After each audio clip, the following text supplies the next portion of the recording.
The biggest lesson that I took from UNT was to follow what you're passionate about, and to not be afraid of what may or may not happen, to not be afraid of making a wrong decision, because so often the decision isn't good or bad, right or wrong, it's just a decision. If it's important to you and it speaks to you, follow it.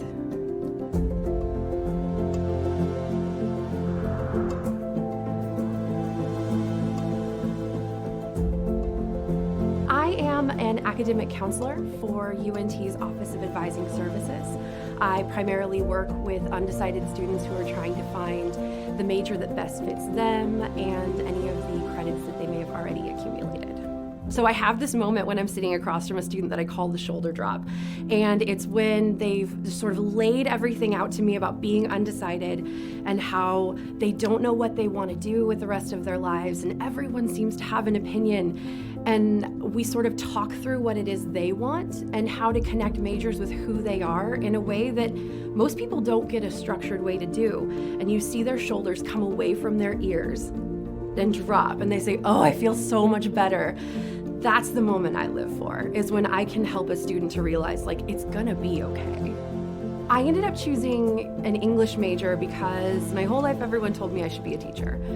So when I started UNT, I went into the teaching degree and then very quickly found out that I was not meant to be a teacher. But I was already studying English, and I didn't know much, but I knew that I loved books. So I pivoted over to English literature, and so it really was just following a passion when I chose a major. I really had no idea what I wanted to be when I grew up, but I knew I wanted to keep reading. So I just kind of followed that.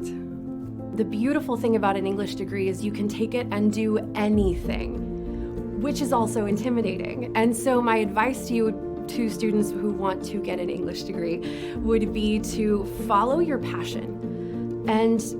listen to your intuition when it's pointing you a certain way when it comes to deciding what you want to do with your degree. I think something that stands out to me during my time in the English program at UNT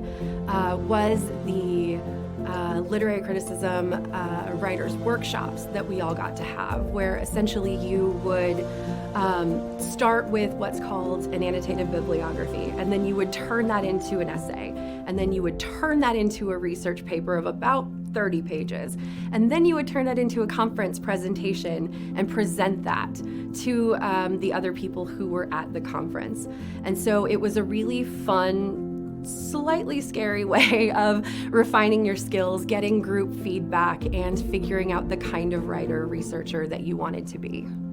Context and nuance are really important in any interaction that I'm having with a student. A person's narrative is made up of just thousands of experiences that have formed their opinions, made them who they are. And the best thing that you can do when really communicating with everyone, but something that I try really hard to do when I work with my students, is have a strong understanding of that narrative, because then it makes it that much easier to walk forward with them instead of just kind of tossing advice at them. So my English major gave me a real curiosity for people and communication in general, which has led to me working with students who are undecided, and that career has now shown me what my real passion is, which is the clinical mental health counseling world, so that I can be with a person throughout the entire process of the development that they're hoping to achieve.